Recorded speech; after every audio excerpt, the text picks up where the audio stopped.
admire Perry and his courteousness and his specialty, even though he has been recognized as one of the top-notch ENT surgeons in the country.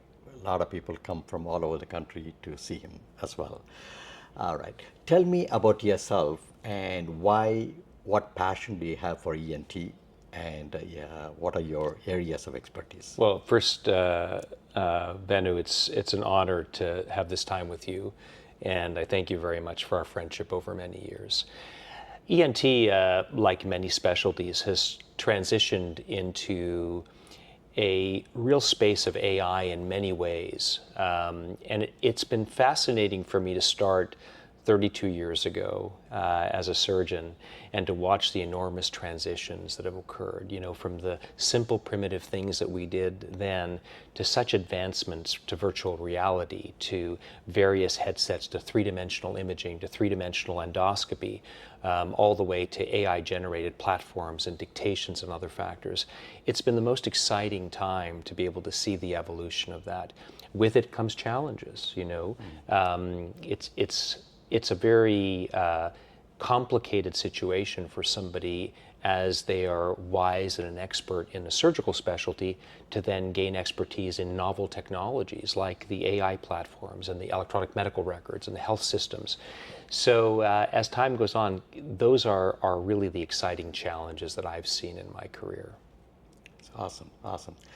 So, any particular areas of you have interest, and if so, why are you interested in that particular area? Well, I think I was really more formally trained in complex head and neck cancer care, and that was the framework of my initial practice in San Diego. As time went on, I recognized that endoscopic surgery was going to progress in the late 90s, and at that time really developed a lot of the techniques and technical aspects of endoscopic surgery, and we really went from large open approaches to much smaller approaches in that platform. Since I did complex head and neck cancer surgeries, one of the areas that became very interesting to me was in sleep apnea and rhinology, and the reason for that was that we were able to do big surgeries for sleep apnea that not a lot of people were comfortable doing, whether that was geniotubercle advancements or maxillary-mandibular advancements and other factors. That was something that was well within my core skill set at that time. I joined a partnership with a dear friend of mine whose name was Nelson Powell, who was one of the world leaders in sleep surgery at Stanford. And he and I worked together in many cases of sleep. And in that process, we sort of joined forces in developing what I would consider some novel technologies in sleep and novel interests in sleep itself. And at that time, we worked collaboratively to try to build new platforms in sort of the sleep apnea, sleep disturbance, and airway horizons. Awesome, awesome.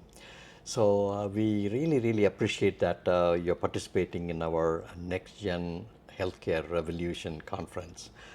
We appreciate that.